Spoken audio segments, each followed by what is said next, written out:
I'm 23 and was very close to my grandfather, who passed last year. He left me his entire estate, including the house after my grandma divorced him. Before he passed, my grandma had asked him to let her son, my uncle who is 50 years old and not biologically related to my grandfather, rent the house. They set up a 3-year contract for $1,800 a month, and at the end, he could buy the house for $377,000. The contract ends this November. After a lengthy probate process, the house is now officially in my name. My uncle asked if I'd extend the contract because of high interest rates, but I didn't want to. I'm hoping to buy my own home soon. My grandma pressured me, saying it's family, so I reluctantly agreed to extend it for 3 more years. While I was waiting for a new contract to be drafted, my uncle asked if he could start construction on the house. I said no, but then a friend of mine, who was doing the work, told me that my uncle had already started construction without my permission. I went to check it out, and sure enough, major work had been done without permits. I confronted him, and he denied it until I showed him photos. He claimed it was his house, and that he could do what he wanted. Later, during a family holiday, my uncle and his girlfriend ambushed me, proposing a 5-year contract with lenient rent terms, no restrictions on construction, and permission to sublet. I refused and said I'd have my lawyer draft the contract instead. During probate, my uncle and his girlfriend discussed what they would prefer contract-wise that left it more open-ended. I continuously listened to their wants. However, I told them in the end I would send them a contract drafted by my lawyer once the house was in my name. A few months later, my uncle, his girlfriend, and my grandmother sent me the 5-year contract they had proposed during the family holiday. I firmly declined. My grandmother then called and berated me for not signing, claiming that if it weren't for her, I wouldn't have inherited anything from my grandpa. At that point, I lost my temper and said, "You have to be kidding me." She responded, "Your grandpa would be disappointed in you for using that language with me."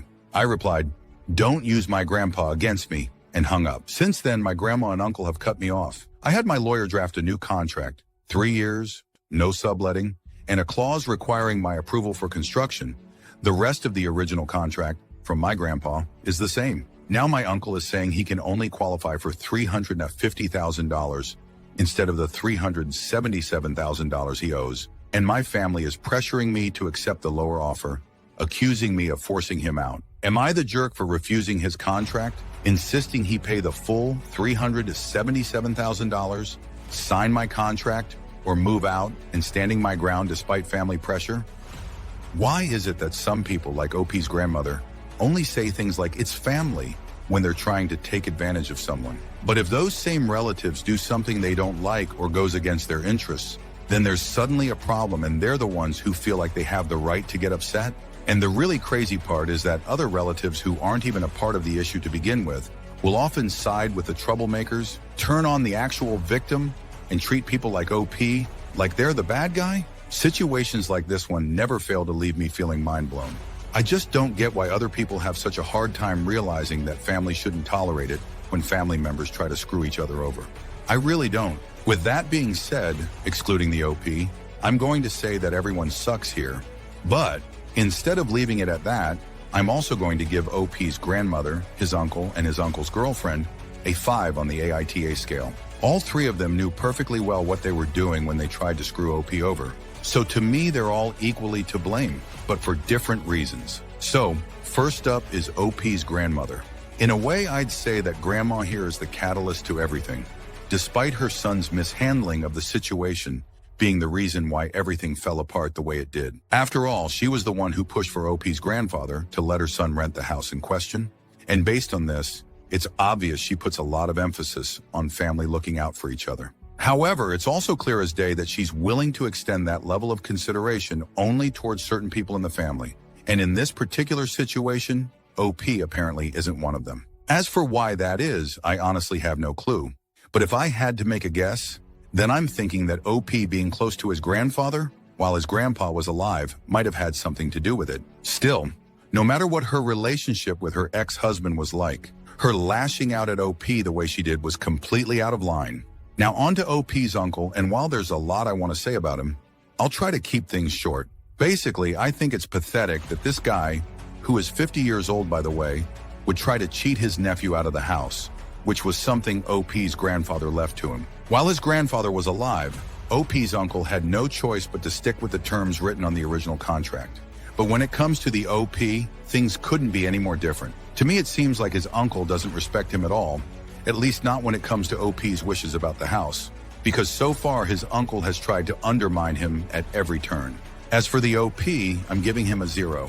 For starters, he didn't even want to continue renting the house to his uncle in the first place. But OP's uncle seems to have either forgotten or doesn't understand that if his grandmother hadn't pressured OP into it, then he would not have been able to continue staying in that house. Yet somehow, OP is the villain here for neither signing the unfavorable contract nor accepting the lower offer, and instead kicking his uncle out of the house, a house which, despite his uncle's claims, never belonged to him in the first place. So how in the world are OP's uncle, grandmother, and some of his other relatives able to paint this situation in a completely different light and somehow make his uncle out to be the victim in all of this? It really feels like these people are deliberately choosing to ignore the obvious truth and are instead operating off of some misguided sense of justice or something.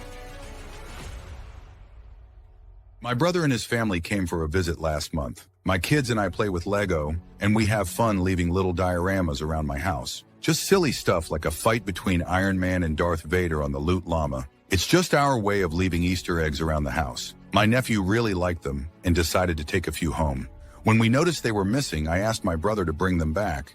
He said that it was just kids being kids and that he would bring them back the next time we saw each other.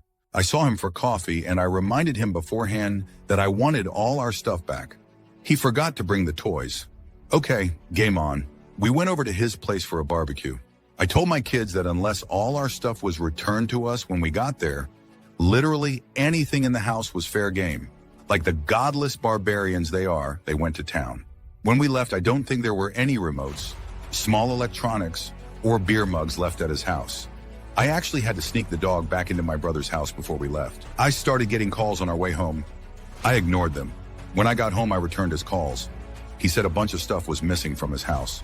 I said I would check with the kids. He said that I knew exactly what happened and that he wanted his stuff back. I said I would box it up and return it the next time we saw each other, as long as we got our Lego back. He was at my house with my Lego later that evening. He had even accidentally included stuff that wasn't ours. I returned it along with the stuff my kids and I took previously. I told him that this is how we would be dealing with his kid in the future. He was furious that he had to make a special trip to return my stuff. My parents think that there is a huge difference between an 8-year-old taking Lego minifigures and a couple of teenagers pillaging their uncle's house. Am I the jerk? This story was honestly hilarious, and a lot of people also thought so too, because they had a field day in the comments. One of my favorites was one that said OP's barbarians should have taken all of their uncle's toilet paper too while they were at it. And there was another one that says, I love that they even got the dog. An 8-year-old knows not to take toys/stuff from others. Well played. The last comment says, I wonder how much of that other stuff the brother had was borrowed from his kids' other friends or ex-friends. I'm curious about that too, because how could OP's brother not know which toys belong to his son? Unless someone's buying OP's nephew a lot of toys, or the kid's stolen a number of things from other children. Either way, OP, you and your kids get a 0 on the AITA scale. Normally, I wouldn't support the idea of stealing from someone. But this time, OP using this type of petty revenge on his brother to drive a point home was fine in my book. Plus, his brother won't be able to say he wasn't warned the next time his son decides to steal something from his cousins. I'm 25 and have an older brother who is 26. It's just the two of us, no other siblings. My mother is the oldest of 2 kids. She's got a younger brother who is a lousy father to his 6 kids. When my grandparents were alive, they bought a big house, 7 bedrooms with a lake view, in the 1970s. But my grandfather only paid the $5,000 down payment before he had to quit his job due to a sudden stroke. My mom took up the responsibility of paying for the house and paying for my grandpa's medical expenses. My grandmother was a stay-at-home wife and unemployed. My mom worked part-time while working towards getting a degree and landed a great job with amazing perks. Grandpa got medical insurance from mom's job. My uncle got my aunt pregnant at 17 and continued to have 6 more more kids in 12 years before cheating on her, divorcing her, and marrying the mistress. My aunt was a poor girl with no support from her family. My grandma took pity and asked her and my cousins to move in. My mother continued to be the one to pay the bills, mortgage, kids' basic needs, and insurance. Aunt never offered to pay even when her dad died and left her a sum of money. Uncle only came back home when he wanted money from my grandma. The kids are now adults, all older than me now, and 4 out of 6 of them have good jobs. Yet no one in the past decade has ever contributed to the upkeep and bills. Granted, 5 of them have moved out, but my aunt and her youngest still lives there. Now here comes the problem. Since both my grandparents have passed, Mom wants to sell. The house is in her name. Grandpa sold the house to her when he couldn't afford it anymore, not just a change in name on the deed. The house is legally and wholly hers, and she wants to put it on the market. That house can go up to $3.7 million now after numerous renovations funded by my mom and dad. The cousins got a whiff of this and started hounding via calls and texts to my mom about how it isn't fair that they weren't in the discussion to sell the house, and that their mom and sibling have to find someplace else to live, to which my mom suggested them to live with the oldest since she just bought a 4-bedroom home. My mom initially, out of the goodness of her heart, wanted to give them a cut, but because they were being rude and causing problems, she wants to take the whole profit and put it in my brother's and I's trust funds. They found this out when one of them, who was still in my mom's good graces, were visiting our home and quote-unquote found paperwork on her desk. My mom is the neatest and tidiest person I know. She doesn't leave anything on her desk. That cousin must have searched for it. They are now taking this to the extended family's group chat about how unfair this is and that my grandparents wouldn't have wanted this for them. A lot of people are rallying behind them and demonizing us now. You've got to be kidding me. How can OP's cousins and aunt be this entitled? Her mom spent decades giving them a free ride, making sure they were well taken care of in place of her irresponsible brother, while simultaneously caring for their parents. But instead of acknowledging everything she's done for them over the years, those ungrateful jackals somehow got it into their heads that they're owed a cut of the money earned from selling the house? As far as I'm concerned, neither OP's cousins nor their mom deserve any more of her mom's time, energy, or money. And I'm not the only one who thinks that way, because most of the people who responded left comments similar to these 3 here. Ugh, my mother went through something like that many years ago, and as I've found out, when someone dies, there is always vulture relatives who think it's lottery time. Your family will keep being harassed, and it can go on years. So don't let your mom be pushed into giving money that doesn't belong to leech relatives. Not the jerk. They freeloaded off your mom for years. It's her house, and they have no say in any of this. None at all.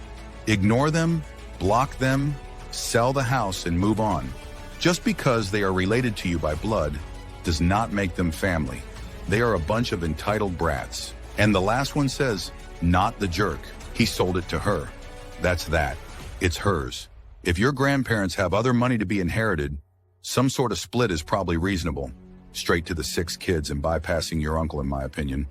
But the house no longer has anything to do with them. Also, it sounds like the grandparents had no other assets, so that pretty much settles it. There is no inheritance here. The fact that he briefly owned a house had nothing to do with anything. So, OP, it's safe to say that neither you or your mom are the jerks here, which means the both of you get a 0 on the AITA scale.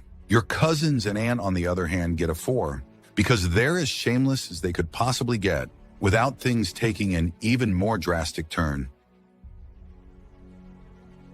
My father-in-law is a generous man, but has what he refers to as the me, myself, and I gene, meaning that he doesn't stop to consider what anyone else wants in many situations. Since my husband and I have been living with my husband's brother, my father-in-law decided that when the neighbor's house went on the market for a steal, he'd buy us the house. After consulting with his financial planner, the decision was made to have both my father-in-law and my husband on the title/deed to the house. We would pay all taxes and utilities, and when my father-in-law passes, husband would inherit the house. Here's where it gets messy. The house needs a lot of work. Originally, my husband and I were going to be responsible for improvements and repairs, so I started meeting with contractors and getting estimates for the work. My husband doesn't know much about home repair or renovation, and I do. My family has renovated multiple old homes, so he's been letting me handle all of the work with the contractors. Even so, my father-in-law will not speak directly to me about anything related to the house. My poor husband has to play messenger. telling me what his dad wants to do, then telling his dad that I've actually got it handled and want to do something different. The final straw came today when my husband relayed to me that his dad has said that any permanent changes to the house that cost more than $5,000 have to be approved by him. Even if we're paying for them, he wants to sign off on any and or all decisions, including tile colors, light fixtures, etc. So I forwarded all of my communication with the contractor we'd chosen, haven't signed anything yet, and said that if he wants to make the decisions, then he can make all the decisions. He will own the house, and we will sign a rental lease when the work is done. He'll have to pass city inspections for rental units and abide by all state and local rental law. Now he's mad, and I'm ungrateful, selfish, and controlling. At this point, I don't even want the house anymore. I'm ready to take the cat and go stay with my brother, but I don't actually want to leave my husband. I'm just sick of catering to his dad's whims. The OP then comes back a day later to update us on the situation, and she says, "Thanks for the gut check, guys. I read through a lot of your comments, although I didn't reply to most of them. I realize how incredibly privileged we are to be in this position. I never had any intention of doing any work on the house without my father-in-law's approval, but we've already discussed what we were going to do, and he agreed that I should go ahead and find a contractor. Then he changed the rules. I had dinner with my mother-in-law, divorced from father-in-law, last night to commiserate about what a butthead he can be. She gave me some good advice on dealing with him. The bottom line is that we are not putting a single cent into a home unless we both have a legal stake in it. Normally, when someone calls someone else generous, I tend to think of a person who does things unconditionally for others. But when it comes to OP's father-in-law, it sounds like his acts of kindness comes with conditions attached. Of course, I could be wrong about that, because the OP didn't give any examples of her father-in-law's generosity. But at the same time, she did mention that he has the tendency to do things without taking other people's feelings into account. So, I have to ask, who is he really doing these things for? Because despite his claims of having bought the house for OP and her husband, every move he's made so far says otherwise. I mean, come on. Who needs this much control over a gift? OP and her husband can't even take so much as a single step in any direction, let alone get any real work done on the house, without her father-in-law constantly breathing down their necks. OP, you made the right call by not putting any more of your time and money into that house. It's clearly a trap, and your father-in-law is upset that you and your husband didn't take the bait and dig yourselves into a hole by investing your time, money, and energy into something that wouldn't fully belong to you or your husband. Plus, you stopped him from looking like a super kind and generous dad who only had his son and daughter-in-law's best interest in mind by giving them a free house to live in, when in reality he was most likely going to use the house to control the both of you and yank your chain around in whatever manner he saw fit. So with that being said, you're not the jerk here, OP, and get a 0 on the AITA scale. As for your husband, I noticed how a lot of people in the comments felt like he was a part of the problem by not having your back in all of this. I'm not sure what to think about that, since you hadn't mentioned anything about his relationship with his dad at all. On one hand, it could be like what other people suspect, and he simply lacks enough backbone.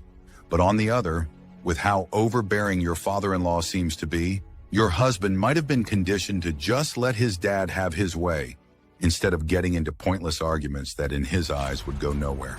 And that, folks, wraps up this episode of r/Am I the Jerk. If you liked this video, then click on this next video for more unbelievable stories like this one.